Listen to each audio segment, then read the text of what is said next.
सरकारें चाहे ऑटोक्रेटिक तरीके से चुनी गई हों या लोकतांत्रिक, एकाध टर्म से आगे अगर लंबे दौर तक चलती हैं तो कहीं न कहीं वह स्वतंत्र संवैधानिक संस्थाओं को भी कंट्रोल करने लगती हैं। ईडी, सीबीआई के एग्जाम्पल देश के सामने आप देख ही रहे हैं, जहां पूरा का पूरा भ्रष्टाचार जो दिखता है वो विपक्ष के नेताओं पर ही दिखता है, भले ही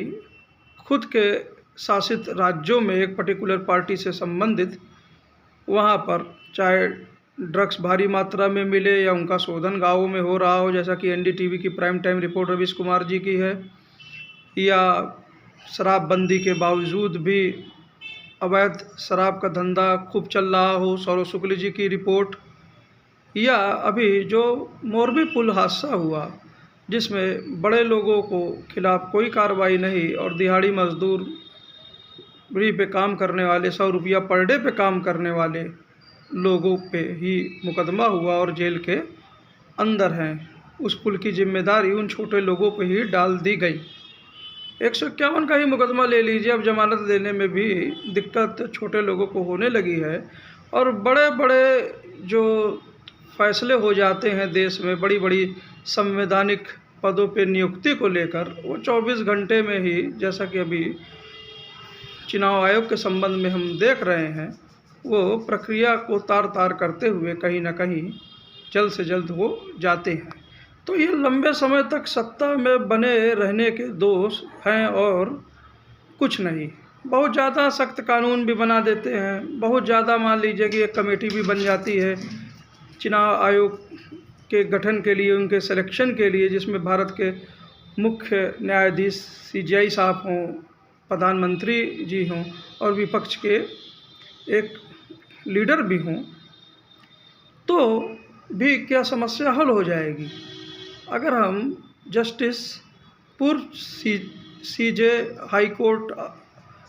अजीत प्रकाश शाह जी के इंटरव्यू को देखें जो उन्होंने करण थापर साहब के साथ दिया, तो हम देखते हैं कि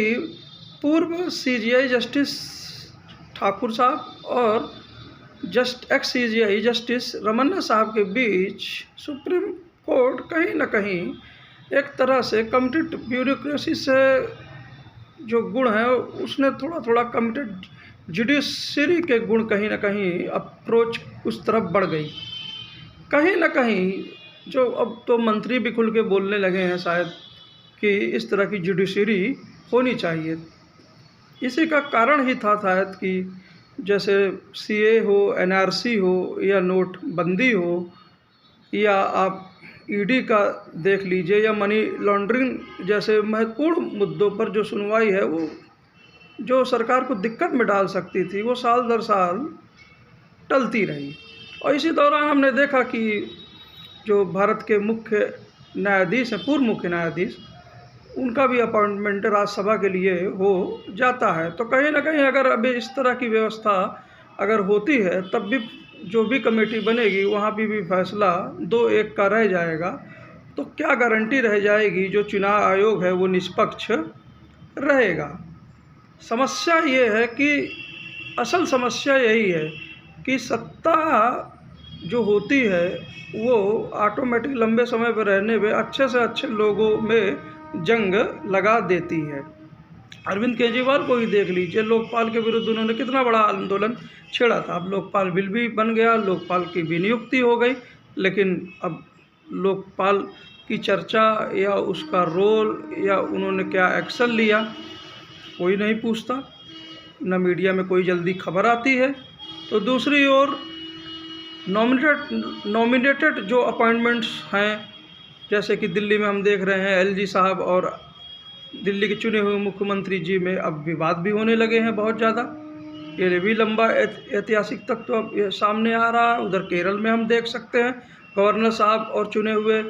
मुख्यमंत्री के बीच में जो टकरार मची हुई है। तो ये सब सत्ता का असर है। मनी ईडी जो इलेक्टोरल बॉन्ड्स है उसने कहीं ना कहीं जो फाइनेंसिंग है अपोजिशन के लिए पूरी तरह से लगभग रोक ही दी है, और ज़्यादा से ज़्यादा जो फाइनेंसिंग हो रही है वह सत्ताधारी दल जो केंद्र में है उसी के तरफ ही दिख रही है। शायद इसी का ही इफ़ेक्ट है कि कहीं ना कहीं गुजरात के इलेक्शंस में हम देखते हैं प्रधानमंत्री जी, गृह मंत्री जी, उनके 40 स्टार प्रचारक जहां पूरी तरह से माइक्रो मैनेजमेंट और अच्छे धनबल के साथ ज़्यादा रैलियां कर रहे हैं, तो दूसरी तरफ राहुल गांधी जी को दूर से ही अपना संदेश गुजरात के बाहर बॉर्डर से ही भारत जोड़ो यात्रा के मध्य ट्राइबल्स के बीच रहकर या अपनी दूसरे सरकारों के द्वारा छत्तीसगढ़ में जैसे कि अभी आरक्षण को और आगे बढ़ाने की बात हुई है, और इसी तरह बिहार में भी जो इस तरह की चीज़ हो रही है, झारखंड में भी इस तरह की चीज़ हो रही है, तो उससे संदेश देने की कोशिश कर रहे हैं और लोकल लेवल पर उनको खुद आत्मनिर्भर होकर गुजरात इलेक्शंस को लड़ने के लिए वो प्रेरित कर रहे हैं और वहाँ वो लड़ भी रहे हैं। पर ये इवन प्लेइंग फील्ड किसी भी आधार पे कहीं से भी दिखता नहीं है। अब सिचुएशन है जस्टिस रमन्ना साहब के बाद से लेकर जस्टिस यूयू ललित और अब chief justice of India justice DY Chandrachud साहब के नेतृत्व में चीज़ें फिर से रीबैलेंसिंग की ओर आना दिख रही हैं, और यहीं से ये मौका है कि हम फिर से अपने लोकतंत्र को बैलेंस करने की सोचें। तो जो सुझाव अभी दिया गया है कि चीफ जस्टिस ऑफ इंडिया हों और माननीय कोर्ट द्वारा शायद और प्रधानमंत्री जी हों, लीडर ऑफ अपोजिशन हो, ये बहुत अच्छा सुझाव है। और अगर चीफ जस्टिस ऑफ इंडिया और सुप्रीम कोर्ट अपने पूरे बैलेंसिंग एक्ट में रहता है तो जाहिर सी बात है कि पूरी प्रक्रिया अच्छे से फॉलो होगी और इस तरह से पूरे न्यूट्रल तरह के लोग, हाईएस्ट जिनकी क्रेडिबिलिटी होगी, वो इस तरह के चुनाव बड़ी संस्थाओं में आएंगे जो डेमोक्रेसी की रक्षा करेंगे। लेकिन इसमें थोड़े से चेक और बैलेंसेस भी जोड़ सकते हैं। अगर पहले टर्म में कोई गवर्नमेंट, कोई सरकार ऐसी नियुक्ति करती है तो सरकार चूँकि जनता का जनादेश है तो उसको इस तरह से काम करने देना चाहिए, ये कमेटी सफिशिएंट है। लेकिन अगर सरकार फिर से आगे यही सरकार रिपीट होती है, भाई जनता ही लोकतंत्र में सब कुछ है और वो रिपीट होने का उसका पूरा हक है, तो अब हमको अपोजिशन को थोड़ा और स्पेस इसी हिसाब से रीबैलेंसिंग एक्ट के थ्रू बढ़ाना देना चाहिए। मतलब अब कमेटी में आप एक अपोजिशन मेंबर को मत लीजिए सरकार के दूसरे टर्म में, वही सरकार अगर रहती है, आप अपोजिशन मेंबर की संख्या को एक और बढ़ा दीजिए।